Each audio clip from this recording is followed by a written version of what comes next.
आज मसाला किचन में बन रही है एक ऐसी सब्जी जिसे सभी लोग उंगलियां चाट चाट कर खाएंगे। और हो सकता है कोई वो सब्जी नहीं भी खाता हो, लेकिन इस तरीके से बनाएंगे ना 100% ये सब्जी बहुत पसंद आने वाली है। नमस्कार, स्वागत है आप सबका आपके अपने मसाला किचन में। सर्दियों का मौसम शुरू होने वाला है, ऐसे में आ गई है बढ़िया सी सुंदर से कलर की शलगम। बहुत ही अच्छी होती है, टेस्टी बनती है अगर आप इस तरीके से बनाना चाहें। यकीन मानिए, इस तरीके से एक बार अगर आपने शलगम बना ली तो बच्चे इसे ब्रेड के साथ खाना पसंद करेंगे और बिल्कुल पाव भाजी की तरह इसका टेस्ट लेंगे, इसका मज़ा लेंगे। चलिए, इसके लिए मुझे चाहिए क्या।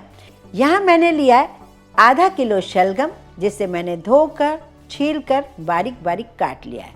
पर हाँ, अगर आप शलगम ले रहे हैं तो ये देखिए कि अंदर से वो पोली ना हो, सॉफ्ट शलगम हो और ताज़ी शलगम हो, तभी इसे बनाने में मज़ा आता है।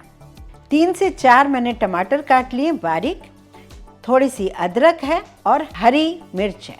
1 कटोरी मैंने मटर के दाने लिए हैं, ये आप डालेंगे तो शलगम बहुत टेस्टी बनेगी। 1 बड़ा प्याज मैंने इसे बारीक काट लिया है। यहाँ मैंने लिया है हरी लहसुन।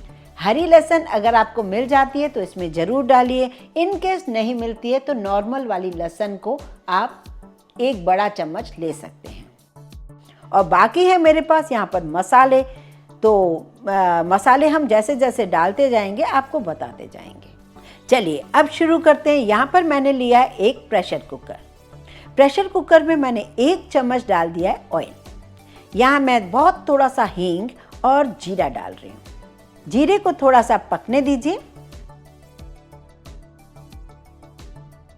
यहाँ पर मैं थोड़ी सी डाल रही हूँ हल्दी पाउडर, काश्मीरी लाल मिर्च पाउडर और थोड़ा सा नमक।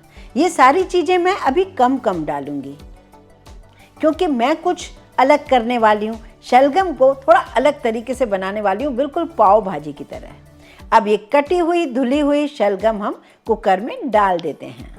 इसे 1-2 बार मिक्स करेंगे।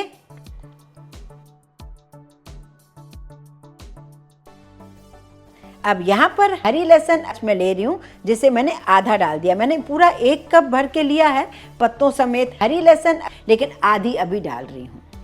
अगर आप हरी लहसुन नहीं लेते तो आप ना लीजिए, आप इसे बिना प्याज लहसुन के भी बना सकते हैं।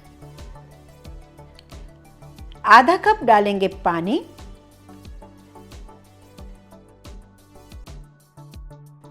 अब प्रेशर कुकर को बंद कर देंगे, 2 से 3 इसकी विसिल लगाएंगे। जिस तरीके से हम पाव भाजी की सब्जियों को उबालते हैं, आज शलगम को मैंने उबलने के लिए रख दिया है। 2 से 3 विसिल में ये सॉफ्ट हो जाएगी। चलिए अब लेते हैं टमाटर। मिक्सी में अदरक और हरी मिर्च। अदरक हरी मिर्च आप अपने अकॉर्डिंग ले सकते हैं। मैंने एक टुकड़ा अदरक का और हरी मिर्च ले लिया, इसे पीस लेती हूँ। अब एक पैन लेती हूँ। जब तक प्रेशर कुकर में सीटी बजे, ठंडा होगा, तब तक हम दूसरा काम कर लेते हैं। पैन में मैं ले रही हूँ 2 बड़े चम्मच ऑयल और इसमें कटा हुआ बारीक प्याज ले लेती हूँ। अगर आप प्याज नहीं खाते, डायरेक्ट हम टमाटर से काम शुरू कर सकते हैं। प्याज को थोड़ा सा पकाना है हमें।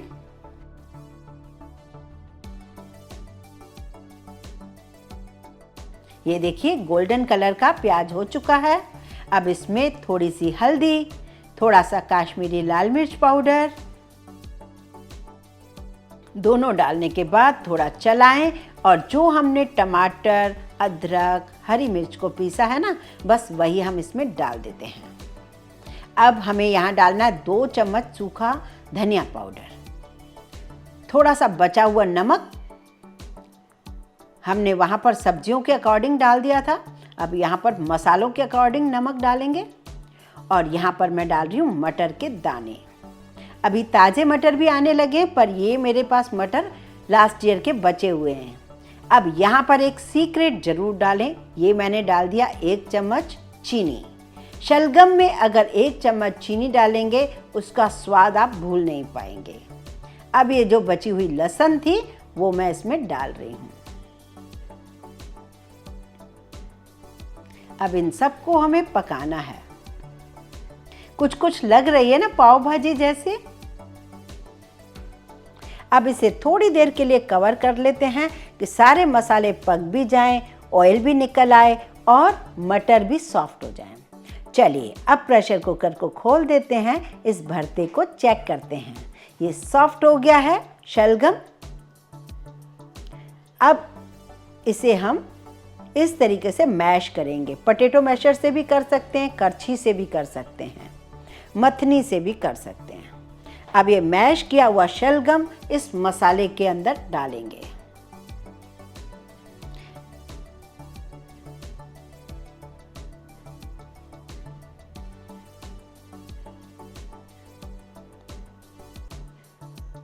इसे धीरे धीरे आप चलाते रहिए। पाव भाजी की शक्ल में आ गया है ये शलगम। बस पाव भाजी का मसाला डालने की कसर है, पर डरिए नहीं, मैं पाव भाजी का मसाला नहीं डालने वाली। आज शलगम को इतना टेस्टी बनाऊंगी कि आप पाव भाजी भी भूल जाओगे।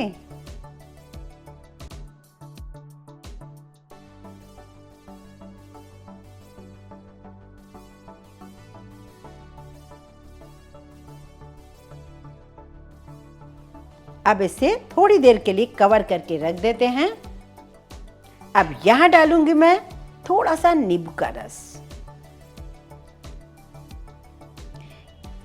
अब लास्ट में थोड़ा सा आधा चम्मच गरम मसाला डाल देती हूँ। लीजिए तैयार हो गया शलगम मटर के साथ। तो इस तरीके से हमारा शलगम मटर बनकर तैयार हो गया है। इसे आप खिचड़ी के साथ, चावल के साथ, रोटी के साथ, पराठे के साथ एंजॉय कीजिए। यूं तो शलगम की सब्जी बच्चों को पसंद नहीं आती है, लेकिन इस तरीके से बनाएंगे तो शायद आप भी बहुत पसंद करेंगे। मेरे यहाँ तो इसे ब्रेड के साथ सेक कर खाते हैं और ऊपर से टमाटर, प्याज, बारीक कटा हरा धनिया और नींबू डालकर इसे पाव भाजी की तरह खाते हैं। सचमुच बहुत मज़ा आता है। आप भी इसे इसी तरीके से ट्राई कीजिए, बहुत अच्छी लगेगी ये सब्जी। वीडियो पसंद आए तो लाइक ज़रूर कीजिए, ज़्यादा से ज़्यादा शेयर कीजिए। इस चैनल को सब्सक्राइब करने में प्लीज़ कंजूसी ना कीजिए।